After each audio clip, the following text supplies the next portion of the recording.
Red Wings fans, stand up.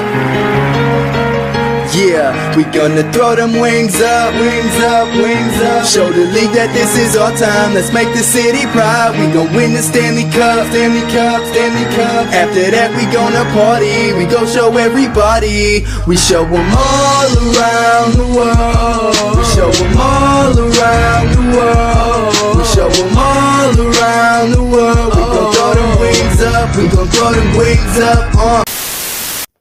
So, Detroit sports this week. Well, the Pistons' great tank for Victor Wembanyama continues on. And the Red Wings ended up with some solid momentum to enter the All-Star break with no Red Wings hockey for at least 2 weeks. But there is some Pistons basketball this week and next week that we will talk about. But yeah, anyway, and also with the NBA trade deadline fast approaching, a lot of questions are going to be asked for the Pistons when they're selling off at the deadline. But anyway, let's see how Detroit sports fared this week. So, starting off with the Pistons. Well, this week for the Pistons, it's another case of why fucking Dwayne Casey should be fired from the Pistons. Especially the game against Milwaukee. That was frustrating. Like, seriously, how the fuck do you score 130 points in a game and still lose? Like, that's 100% on the Pistons' defensive strategy. It just shows how fucking terrible Dwayne Casey is when playing defensively. Like, literally, 150 points? Are you shitting me? That is straight fucking pathetic. But hey, you beat the Brooklyn Nets, who just play second fiddle to the Knicks in the city, even though the Nets are better than the fucking Knicks. But yeah, and then also the Houston game, like the game against Houston Saturday, that should be fucking Dwayne Casey's final nail in his coffin. Because the Pistons should have easily won that game against the Rockets. And they somehow choked to them. They collapsed and blew a big lead to the Rockets.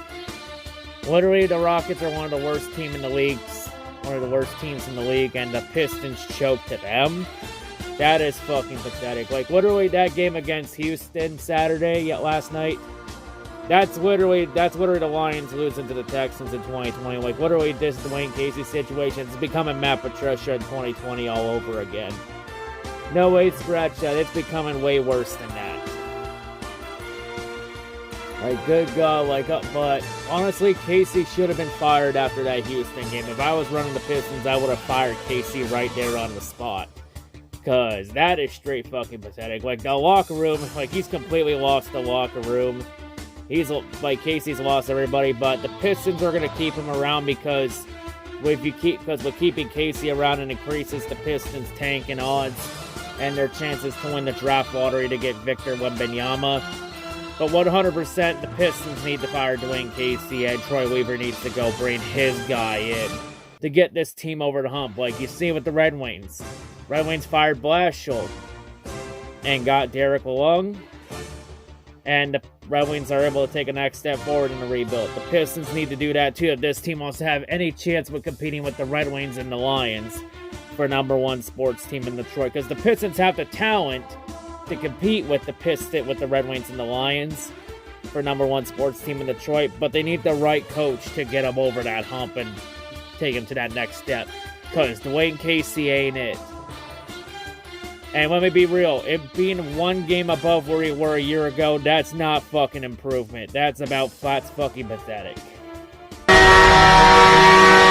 And now to the Red Wings. Well, the Red Wings, they were pretty good, but they were pretty good winning 2 out of 3 games and heading to the All-Star break with, getting wins against San Jose and Montreal.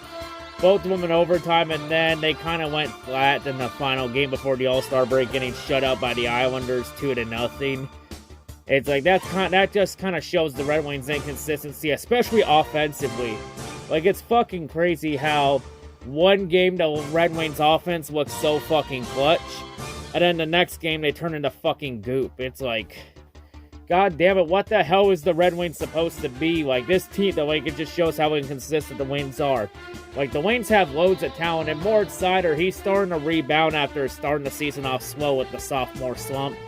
Like, honestly, Sider's slow start, I can safely say that was a sophomore slump. Like, it happens to some people, and it seems like it happened to Sider, but he's starting to slowly get it together here, And the Red Wings have a lot of questions, though, with 2 months until the trade deadline. And also coming up into the offseason way as we're getting close to the final 2 or 3 months, we're getting to that push to playoffs here. Like, the Wings need to really ask themselves, are they competing for a playoff spot this year? Or are they tanking to try and hope to win the draft lottery to get Connor Bedard? You know, the Wings really need to answer that question. If they're going to compete, even though Gary Bettman could say all he wants that nobody tanks in the NHL, but we can all 100% call bullshit on that.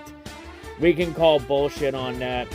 But to be perfectly honest, the lottery is kind of rigged, but we'll see what happens there. And also the big question is, what happens with Dylan Larkin? Because contract negotiations are going on between Yzerman and Larkin for the extension. Both sides want 8 years, but they can't agree on a salary. Because Steve Yzerman and Waynes, they want to give Larkin $8 million a year for 8 years, give him an 8x8. Larkin wants an 8x9, wants to get $9 million a year, and I'll tell you right now, Larkin's not worth $9 million a year. He is worth around $8 to $8.5 million. I think anything above $8.5 is an overpayment. Like, honestly, in this situation, like, the most fairest way to solve this problem is Larkin wants 9. Yzerman and the Wings don't want to offer him more than 8. I say me in the middle at 8.5. But Steve Yzerman did say that he is willing to let Dylan Larkin walk. And I know some of you are saying, why would Yzerman let him walk? Why not just trade him and get something back for him instead of have him walk for nothing? Well, I would have suggested trading him, but there's kind of one problem. Dylan Larkin has a full no-trade clause in his contract. And this contract that he has it with, this was back when he was with Ken Holland. So, it's kind of hard to trade Larkin. And Larkin, if they try to trade him, Larkin will probably more than likely 100% invoke it to try to stay with the Wings. So, they can't really trade him if they wanted to. Even though his cap hit's fairly friendly, because his cap hit right now is only $5.9 million. But I honestly say offer him about $8.5 million because $8.5 million, that puts him like on the same level of salary as like a Steve Stamkos and a Draisaitl and Zibanejad and a few others. Like, I think anywhere between 8 to 8.5 is a fair deal. Anything above 8.5, I think is an overpayment. But you know, it's gonna be interesting I think Steve Yzerman's gonna get a deal decided. It's just a matter of whether or not they can agree on salary and all that. And it all depends on if Chris Ilitch stays the fuck out of fucking day-to-day operations and just lets the fucking hockey men do their goddamn job. Like, please, Chris, for the love of God, do not fucking interfere, you fucking dipshit. Already bad enough you fucking have your grubby little hands on day-to-day operations with the Tigers. And look how that's working with the Tigers, with them becoming a fucking shit show. But yeah, you know, a lot of questions for the Waynes, and also, what will the Waynes do at the deadline in 2 months? Because it seems like the Waynes, are they going to go for a guy like Bo Horvat from the Canucks? Are they going to go for a guy like Jacob Chychrun with the Coyotes? Since Chychrun and Horvat are both on the dead trading block. What happens with Tyler Bertuzzi? Will the Waynes split Bertuzzi at the deadline? I mean, because really with this situation, they're in a situation where they gotta choose either Tyler Bertuzzi or Dylan Larkin, and they're gonna looks like it's more than likely gonna be Larkin, which means more than likely Bertuzzi's gone. I honestly say for Bertuzzi, I don't think Bertuzzi has a no trade clause in his contract, so they could trade him. Like, honestly, if you're not gonna sign Bertuzzi, at least trade him and so that to a playoff team give him as a rental and get something back to him, get something back in return, instead of have Bertuzzi walk for nothing. Like, it's going to be interesting if the Red Wings are going to become buyers at the deadline or sellers. Personally, I could see Steve Yzerman being somewhere in the middle, especially where the Wings are in the standings. Like, they're still in position for a playoff spot.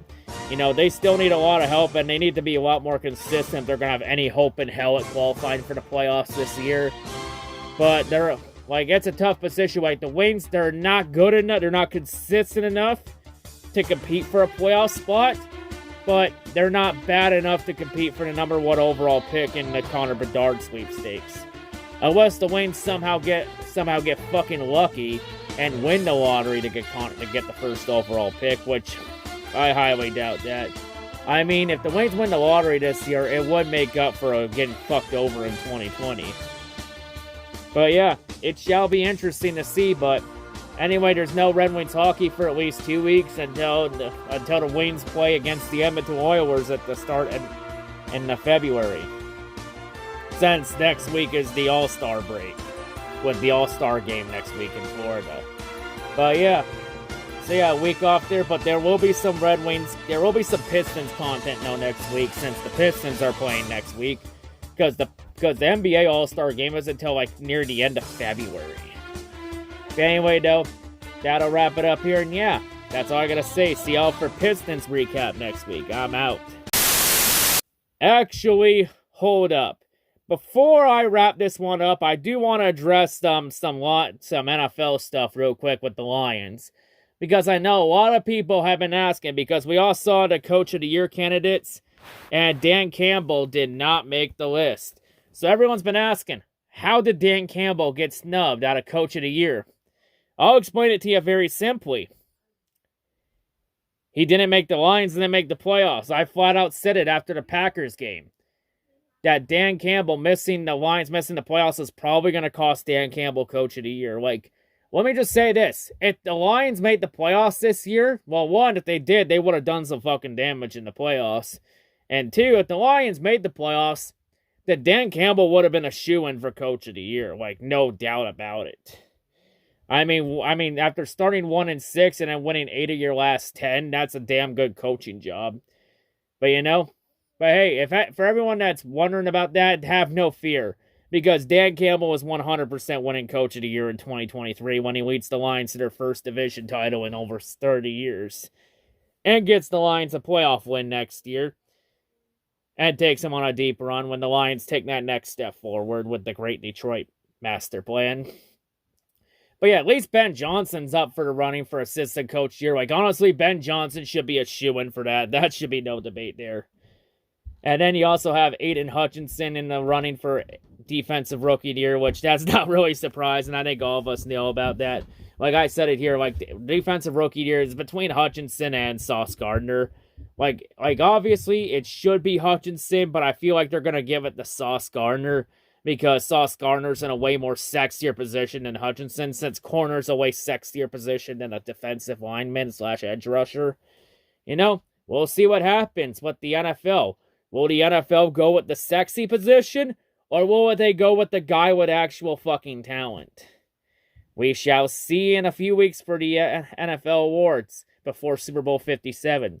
But anyway, though, just thought I'd address all that real quick. But yeah, anyway, though, for everyone that's mad and offended that Campbell got snubbed out of Coach of the Year, and honestly, Sean McDermott shouldn't be in that running, especially after the Buffalo Bills choke job to the Bengals in the divisional round. Like, that's fucking bullshit that McDermott got in the running there despite that choke job. But yeah, for everyone that's offended that Campbell's not in the running for Coach of the Year, don't worry, he 100% will be in 2023. But anyway, though, I'm out. For real this time.